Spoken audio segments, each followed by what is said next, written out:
하나님은 우리의 있는 모습 그대로를 사랑하십니다. 창세기 30장 1절에서 13절.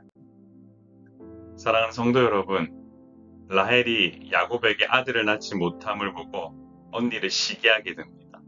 야곱에게 이르되 내게 자식을 낳게 하라고 하면서까지 안 그러면 내가 죽겠다라고 표현하죠. 야곱은 이와 같은 라헬의 반응에 성을 내면서 어떻게 임신 못하는 것이 내 탓이냐, 하나님이 지 못하게 하는 것이 아니냐 하면서 오히려 이제 하나님 탓을 하기 시작합니다. 결국 야곱의 두 아내 라헬과 레아는 이제 결국 몸종을 통해 자식 낳기 경쟁에 들어가게 되죠. 라헬은 언니 레아에게 뒤처지는 것을 용납하고 싶지 않았습니다. 라헬이 야곱에게 직접 자녀를 낳아주지 않아도 자신의 몸종을 통해 낳는 자녀도 자신의 자녀라고 생각하는 이런 마음으로 지금 이 행위를 하려고 하는 겁니다. 결국 빌하가 야곱에게 아들을 낳자 라헬은 하나님이 내 억울함을 푸시려고 내 호소를 들으사 내게 아들을 주셨다라고 했는데 그 아이의 이름이 단이었습니다. 이처럼 질투심과 경쟁은 자신의 교만과 욕심을 채우기 위한 것에 불과하고 결국 가정의 갈등을 심화시키는 결과로 이어진다라는 사실을 잊지 말아야 합니다. 라헬의 시녀 빌하가 다시 임신하여 둘째를 낳습니다. 라헬은 내가 언니와 크게 경쟁하여 이겼다라고 말하며 아이의 이름을 납달리로 정했습니다. 이처럼 라헬은 계속해서 레아와 아이 낳기 경쟁을 하고 있습니다. 결국 그녀는 자녀를 얻는 기쁨보다 언니와의 경쟁에서 크게 이기는 것이 목표가 되었습니다. 이게 주객이 완전 전도된 것이죠. 이처럼 자녀를 얻는 과정이 자신의 욕망과 질투심을 해소하기 위한 과정으로 변질되어서는 안 됩니다. 그렇기 때문에 하나님은 항상 바른 기준을 세우고 하나님의 뜻에 부합한 삶을 살기 위해 힘써야 한다라고 오늘도 말씀을 통해 우리에게 알려주시는 거죠. 자기 욕망과 질투심에 매여 어리석은 행동으로부터 벗어나는 것이 우리가 가야 할 길입니다. 레아 또한 야곱의 총애를 받지 못하는 현실 속에서 자식 낳기 경쟁을 멈추지 않습니다. 자신의 출산이 멈추자 레아는 몸종 실바를 야곱에게 보냈습니다. 이는 라헬과 마찬가지로 자신의 욕심과 경쟁심을 채우기 위한 방법을 선택한 것입니다. 결국 자녀를 통해 자신들을 증명하려 했고 자신들이 낳지 못하면 몸종을 붙여서까지 이 방법에 답을 보려 하였습니다. 그 결과 레아의 몸종 실바가 낳은 아들의 이름은 가시죠. 그 이름을 지으며 고백했던 복되도다라는 말은 사실 이 상황과는 거리가 좀 있어 보입니다.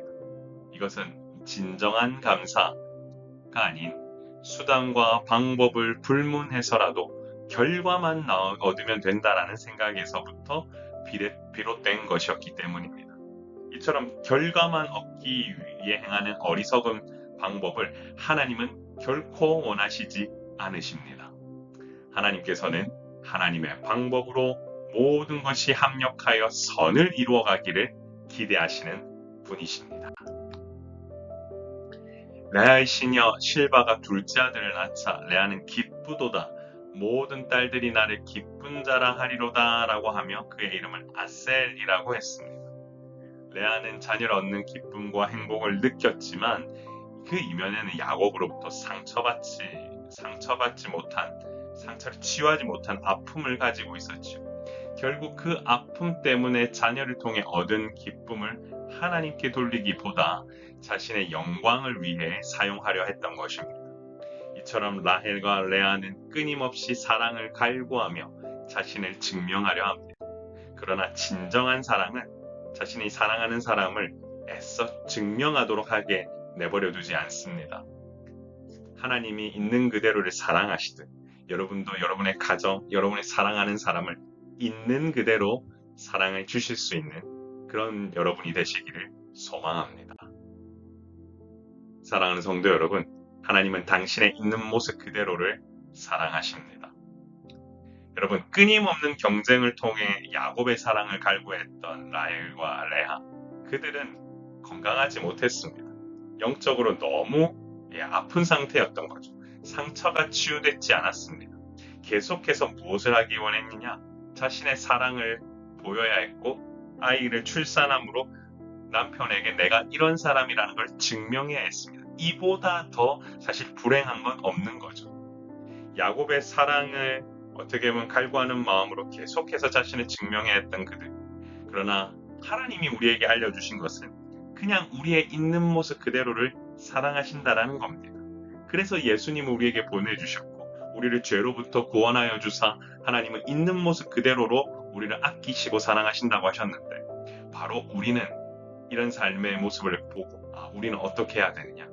내 옆에 있는 자에게 그냥 아낌없이 있는 모습 그대로 사랑해주고 아끼는 모습으로 우리는 가야 되지 않을까 생각합니다. 사랑하는 성도 여러분, 진정한 행복과 평안은 사람에게 인정받는 데서부터 오는 것이 사실 아닙니다. 그건 잠깐입니다. 여러분, 하나님께 먼저 그 있는 모습 그대로 사랑하신다는 게 무엇인지를 깨달아 아시는 여러분 되시기를 소망합니다. 바로 하나님은 당신이 그렇게 사랑하고 계시고 당신이 그렇게 누군가를 또한 사랑하기를 원하시고 하나님께도 있는 모습 그대로 사랑하는 마음으로 전심으로 나오기를 원하신다는 사실을 기억하는 여러분 되시기를 소망합니다. 사랑하는 성도 여러분, 우리 같이 한번 기도해 볼까요? 주여, 나의 어리석음이 사람 앞에서 내 능력을 증명하고 싶을 때마다 있는 모습 그대로를 사랑하시는 하나님의 마음을 온전히 깨달아 실천하는 주님의 자녀가 되게 하옵소서. 여러분, 하나님은 당신의 있는 모습 그대로를 사랑하신다고 했습니다. 그렇습니다. 사랑의 샘물교회도 예배당 준공공사를 하면서 사실 그냥 있는 모습 그대로 준비하고 있습니다. 함께 목회자와 그리고 마음을 모아주시기를 원하는 가정이 함께 힘을 모아 하나씩 준비해가고 있는데요. 여러분도 마음 모아주실 수 있으면 감사하겠습니다. 그리고 기도해 주십시오. 무엇보다 이 교회가 든든히 세워져 갈 수 있도록 함께하여 주시고 바라기는 이 교회가 아직 교회를 정하지 못한 분들에게도 희망이 되고 그리고 한 번도 복음을 듣지 못한 자들에게는 소망이 되는 그런 공간이 될 수 있도록 그리하여 있는 모습 그대로를 사랑하신다라고 하는 그 하나님의 놀라운 손길을 경험하는 곳이 될 수 있도록 기도해 주시길 바랍니다. 존귀하신 하나님 감사합니다.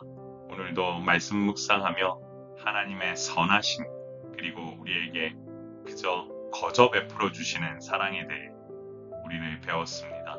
주님, 오늘 하루도 그와 같은 하나님께 받은 은혜를 흘려보낼 수 있는 우리가 되게 하여 주시고 사랑의 샘물교회를 통하여 이루고자 하시는 하나님의 나라의 역사도 온전히 세워져 갈 수 있도록 주님, 부를 만한 그리고 주님께서 또한 이곳에서 쓰시고자 하는 자들을 불러주셔서 이 교회 공동체가 건강하게 세워져 갈 수 있도록 도우시고 함께하여 주옵소서. 감사드리며 우리의 생명이신 예수님 이름으로 간절히 기도드리옵나이다. 아멘. 여러분의 삶 가운데 참 평안이 흘러넘치길 소망합니다.